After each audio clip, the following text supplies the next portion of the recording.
Hey Gemini, this is your reconciliation read for the month. So again, this is for Gemini, Sun, Moon, Rising, and Venus for reconciliation. Hope everybody is doing amazing. Okay, so you have the journey. Okay, so this is in terms a little bit of this is going to take a while, or you may hit other obstacles or head in different directions in order to get where you're going, if that makes sense. So if this is meant to be, it's not going to be like, hey, I just called you up, we connect, and everything's fine. This is a love of adventure, a curiosity, an appreciation of some sort. Now, this can be, getting caught up. Basically, in essence, you're caught up in, not you, it could be them. There's somebody's caught up in the destination of, are we going to be together? Can we ever be together? What's the outcome going to be? Instead of the journey of getting there, what are the changes I need to make? What are the changes they need to make? What happened between us? Is that salvageable? Is that something that we can overcome as we communicate? And the journey could be just starting with, are we going to have a conversation? Are we going to talk? What's going to happen? Okay, so like I said, Gemini, you're here, they're here, but it can be completely reversed. Your head is the Queen of Cups and your heart is the Three of Cups. So the Queen of Cups is a loving energy, but this is also a very mum's the word energy.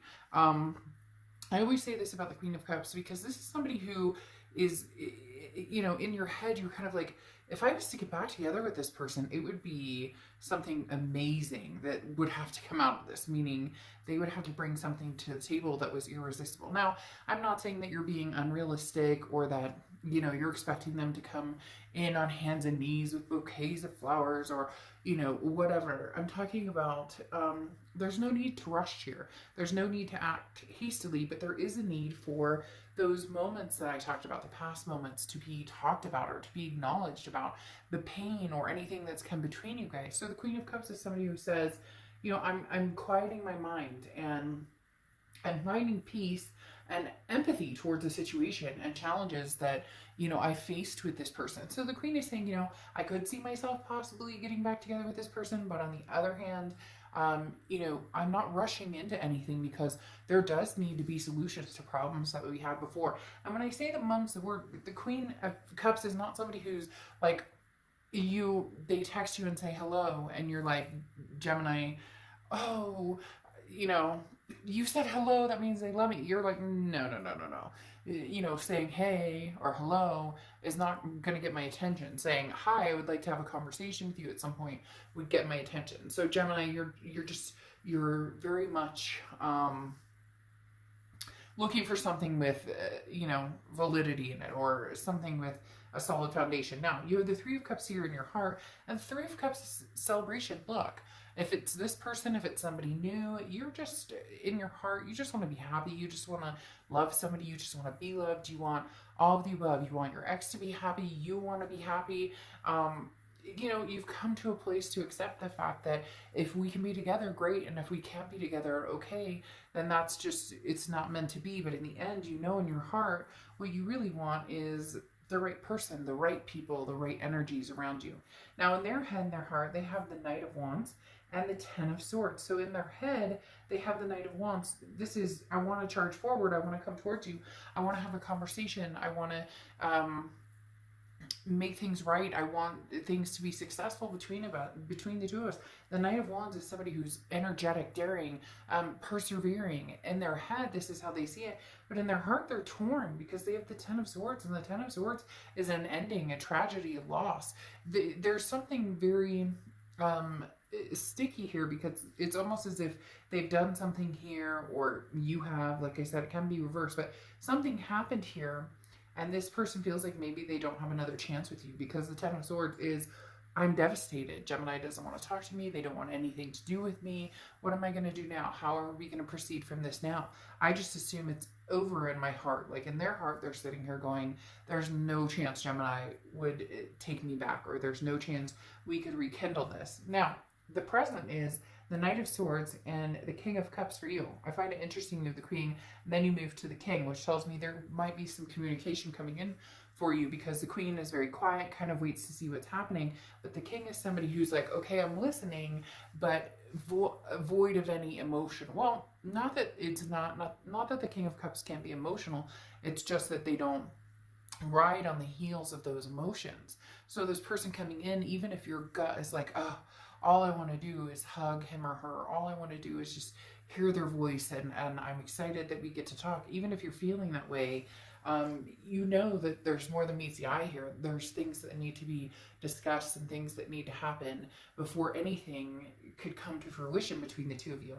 And the Knight of Swords is somebody who's like, I have some things to say, some shit to say, and if you don't like it, then we have a problem here. Because the Knight of Swords is somebody who is confrontational, can be a little bit hostile. Now, I don't think, Gemini, that you're going to be hostile necessarily, but I do think that when this person comes around, they're going to have to understand that you'll listen to what they have to say, but you have some things to say too. And I think that's why they have this Ten of Swords in their heart, that it's kind of heartbroken, not going to happen, because they know maybe they just left and disappeared, or maybe there was a third party situation, or there was no closure here, and you're kind of like, oh look, there's an elephant in the room, and that will be discussed at some point.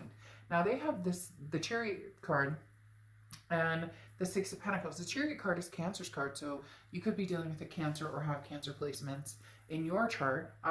The Chariot card talks about what direction do I go. This talks about forward momentum. So this person will come towards you, Gemini. They're just not sure how they're going to present it to you. Are they going to present it as, look, I just want to talk to you and be friends right now. I miss hearing your voice. This could be somebody you haven't talked to in a long time. And they may start off as like, well, I just wanted to see how you were, the pandemic, everything that's been going on. How are things? But it's not necessarily going to be like, I miss you, I love you. They're not going to be bringing in the all the stops. It's not going to be like romanticized. But the Chariot is saying that they've like identified with what's going on here, or identified where they came to play in it. And for some of you, you're like, shit, they already know what they played in it, but maybe this is them acknowledging it now. Because then you have the Six of Pentacles, and the Six of Pentacles is very generous energy, but it's also charitable. They are hoping at some point they can move this further than just being friends, or further than just, hey, how's it going, or hey, how are you, or hey, what's up. I am thinking, Gemini, they're going to come through though with kind of a mundane, I know that sounds weird, but they might come through with oh, I'm just checking up on you. I mean, I heard your city or where you work, or the school district your kids are in is it just whatever. There's going to be something that, and I'm not saying that they're not concerned about it, but you get my point. It's kind of like, well, where were you 8 months ago, like 9 months ago? But they're like grasping at straws, because if they come through and just say, I miss you, then it shows their vulnerable side, right? Now you have your future, the Four of Swords and the Seven of Pentacles. The Four of Swords is rest, recuperation, relaxation. So at the end of the day, Gemini, you're going to do what you need to do. You're going to take care of yourself. You're going to de-stress when you need to de-stress. You're going to do all of the things that you need in order to secure this kind of stability that you found. So if this person comes at you dramatic, or if there's any, crazy, like, unrealistic, you're just going to keep it to a solid, stable, we can have a conversation, but, here's where I draw the line. Now, the Seven of Pentacles talks about, this is where you look at things and go, what's the risk reward? What's the payoff? What's the pros and cons? If we were to get together, what would we do here? If we, got back together, could we really proceed with this without the drama? Without, would I have to constantly be like recuperating from something when dealing with this person? But again, the Seven of Pentacles talks about, you really are looking at this as a possibility of somebody potentially coming back into your life. Now, they have the Eight of Wands and Judgment card, which is saying that they're going to make a specific move towards you in hopes that that there can be some sort of reconciliation here, because the Eight of Wands is quick. That's fast movement. That's somebody who's like, okay, I'm here now. I don't know if maybe they're going to try and get a hold of you, and you're like, up and down, up and down, up and down. Maybe you ignore the first attempt, or maybe they're not even sure how to get a hold of you. The Eight of Wands is somebody who kind of comes in a little forcefully, not like scary forcefully, but just, has a lot of energy behind it. And then the Judgment card is talking about somebody who wants forgiveness and also forgives themselves and also wants you to forgive yourself. Now, you may be like, well, I didn't do anything wrong. And that's okay, but it takes two to tango in every relationship. And we all have done things or said things we probably shouldn't have. Breakups can bring out the worst in both people and how we behave or react to things. But the Judgment card ultimately talks about looking back and knowing everything that happened and acknowledging what happened, how you could possibly move forward, or if you couldn't possibly move forward. But this person's intent is to forgive and forget the past and to move forward with you. But the issue here is there's underlying circumstances that need to be addressed. And you'll listen and you'll acknowledge them, but you're not going to jump in, with both feet first. This is going to be like, I might dip my pinky toe in and see how the water feels and then go from there. But Gemini, overall, this person's going to be expressing some energy, some kind of very quick energy. They're like a little turtle that goes and all of a sudden they turn into a cheetah. So we'll see what happens, but nothing negative here that shows, whoa, like stay away or stay back. I really do think that there's a possibility of some, at least like friendly conversation, if at the bare minimum. All right, I'll see you soon. Bye.